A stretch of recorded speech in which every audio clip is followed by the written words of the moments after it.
आपने भी sir press conference देखी होगी, उस वक्त से उस पर बहस भी चल रही है। किस तरह देख रहे हैं सर आप इसको? आफ्टर ऑल मिलिट्री लीडरशिप की तरफ से ये पिछले दो दिनों में कोई दूसरी दफे हम कह सकते हैं पैगाम आया। इससे पहले फॉर्मेशन कमांडर्स की मीटिंग हुई थी, उसके बाद भी एक बहुत clear cut press release issue की गई थी।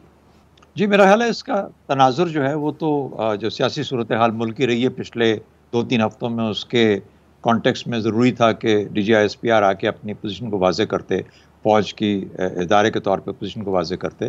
तो वो उन्होंने किया, बड़ा अच्छा काम किया, क्योंकि ज़रूरत महसूस हो रही थी। आपको पता है कि फ़ौज को फिर से सियासी मामलात के अंदर और सियासतदान और सियासी पार्टियाँ घसीट रही हैं और मुख्तलिफ़ तरीके से मुख्तलिफ़ आरा के तौर पर उसको पेश किया जा रहा है। तो मेरा ख्याल है उसकी नफ़ी करना ज़रूरी था, क्लैरिटी देना ज़रूरी था। एलामिया की बात आपने ज़िक्र किया, उसके बाद फिर वो जो मरासला था उसका ज़िक्र हुआ, रूस के विज़िट का ज़िक्र हुआ, अड्डों की बात हुई। तो मेरा ख्याल है ये वो तमाम चीज़ें ऐसी थी जो कि ज़रूरी था कि फ़ौज का जो पर्सपेक्टिव है, क्योंकि उस पर हमारे यहाँ एक सियासी तफरीक और एक माशरती तफरीक पैदा हो रही थी। तो इन मामलात में फ़ौज का क्या किरदार है, क्या रोल है, किस तरीके से मामलात हुए, फिर 9 अप्रैल के जो मामलात थे उसके ऊपर जो आपने अपने इब्तदाइये में ज़िक्र किया। तो मेरा ख्याल है कि ये तो वाज़ेह तौर पे चीज़ें सामने आ गई हैं और अब इसको यहीं छोड़ देना चाहिए। हम फ़ौज को बारहा घसीटते हैं अपने मामलात में, सियासी मामलात में। हमारे यहाँ सियासी पोलराइजेशन इस हद तक है और इस हद तक एक कल्ट की किस्म की सियासत है कि जो फॉलोअर्स हैं एक कैंप के, वो बस उसी को मानने के लिए तैयार हैं, जबकि दूसरी साइड के जो फॉलोअर्स हैं वो अपने तौर पर फ़ौज ने पिछले 5 साल में सिवाय बुरा भला और एक मलाइन होने के यही सहा है दोनों अतराफ से। तो मेरा ख्याल है कि अब तो कम से कम छोड़ देना चाहिए। 14 साल की जमहूरियत अब आपने कर ली और भी इंशाल्लाह आगे करेंगे। वो भी उन्होंने कह दिया कि हम कोशिश, जब तक आप खुद उसको खींच के नहीं लाएंगे अपने बीच में, फ़ौज इससे दूर रहना चाहती है। शहजाद साहब, बट सर कुछ लोग इसका पैरेलल ड्रॉ कर रहे हैं, क्योंकि आपने भी अब उसी का जिक्र किया कि पहले जब PDM इनिशियली बनी तो जिस किस्म की तकारीर हुई, जलसों में जो बात की गई, वहाँ मिलिट्री लीडरशिप को नाम लेके टारगेट किया गया। इस वक्त जो है ज़रा हम कह सकते हैं एक मुख्तलिफ इनडायरेक्ट तरीके से मिलिट्री लीडरशिप को सियासी मामलात में घसीटा जा रहा है। Sir, can we draw parallel है? देखिए, कब नहीं किया गया, कब नहीं किया गया, कब जनरल मुशर्रफ का जिक्र हमारी बहसों में नहीं हुआ, कब मार्शल लॉ का जिक्र हमारी बहसों में नहीं हुआ, कब ये जिक्र नहीं हुआ कि फ़ौज ने यूसर्प की पावर और यूसर्पर है क्या और तो उसने माफ करिएगा सर, आपकी बात यहाँ काट रही हूँ, बट क्या हम डिफ्रेंशिएट ना करें? मार्शल लॉ में तो सर फौज डायरेक्टली इन्वॉल्व होती है, यहाँ तो इस तरह की कोई सूरत हाल है, मगर फिर भी डिस्कशन हो रही है। कैन वी से कि वो एक ही चीज़ है? देखिए जो आपका निज़ाम है, हर कोई उसी एक निज़ाम से आता है, और वो निज़ाम क्या है, उसको किस तरह शफाफ बनाना है, किस तरह बेहतर बनाना है, ये हम सब पे मुनहसर है। हम ये नहीं कह सकते कि एक निज़ाम जो था वो बिल्कुल बहुत बेहतरीन था, जिसके अंदर से कि होके कोई और एक सियासी पार्टी हुकूमत में आई, और जब एक और पार्टी आई तो किसी और निज़ाम से होके आई। सब एक ही निज़ाम से आते हैं। वहाँ पे आप कभी अदालत का असर रसूख देखते हैं, कभी रिटर्निंग ऑफिसर्स का देखते हैं, कभी कोई होता है, कभी फौजी बाहर खड़े होते हैं टेंट से, कभी अंदर खड़े होते हैं।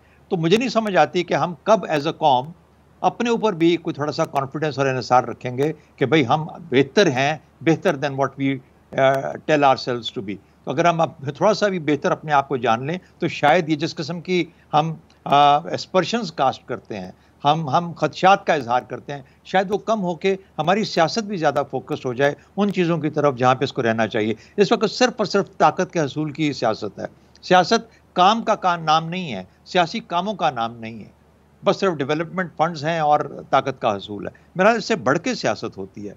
तो बहरहाल ये एक बहुत लंबी बहस है, आपका प्रोग्राम इसका मुतम्मिल नहीं है। तो बुनियादी बात यही है कि ये हमेशा होता रहा है, होता रहेगा।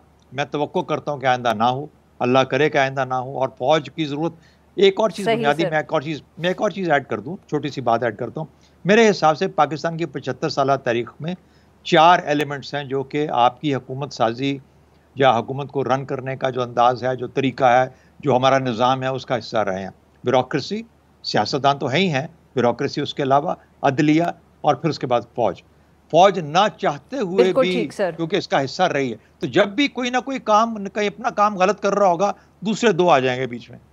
तो इसका बेहतर तरीका ये है कि सियासतदान जब तक अपना काम ठीक करेंगे, बाकी किसी को उनके काम में खलल डालने की या अंदर आने की जरूरत नहीं पड़ेगी। शहजाद साहब, सर अवैस तौहीद साहब का ये ख्याल है कि बहुत कमजोर पड़ जाएगा इमरान खान साहब का बयान यहाँ पर। सर वही वाली बात के जो एक सपोर्ट बेस है वो उनकी इस वक्त इतनी चार्ज लग रही है। पेशावर में जो गुज़िश्ता रोज जलसा हुआ, क्या सचमुच, और ऑब्वियसली उन्होंने अवामी तहरीक भी चलानी है, वो हुकूमत को डिस्टेबलाइज करना चाहते हैं, इलेक्शंस कॉल करना चाहते हैं, काफ़ी होगा या नहीं आज का जो ये प्रेस कॉन्फ्रेंस थी?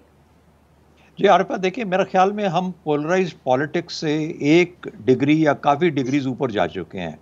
अब हम चले गए हैं कल्ट पॉलिटिक्स के अंदर। तो पोलराइज पॉलिटिक्स को तो फिर कोई एक निज़ाम संभाल लेता है, कल्ट पॉलिटिक्स को कौन संभालेगा? अब जहां कल्ट पॉलिटिक्स हो रही हो वहां पर तो दूसरी तरफ, दूसरी साइड काजिब है और आप हक पे हैं, दोनों तरफ से। तो जब इस किस्म की सियासत हो तो उस सियासत में कोई रैशनैलिटी नहीं रहती। तो आपका ये सवाल, बुनियादी सवाल, कि क्या आज की प्रेस कॉन्फ्रेंस के बाद प्रेस कॉन्फ्रेंस ने उन लोगों को जो न्यूट्रल थे, जो बीच में थे, जो दरमियान में थे, जो ना एक इसका हिस्सा थे ना उसका हिस्सा थे, उनको तो एक वाज़ेह पैगाम दे दिया कि ये इनका कहना है, ये उनका जवाब है, और वो उनमें से बहुत सारे शायद उसको मानेंगे, उसके ऊपर एक रैशनलाइज तरीके से उसको एनालाइज करेंगे।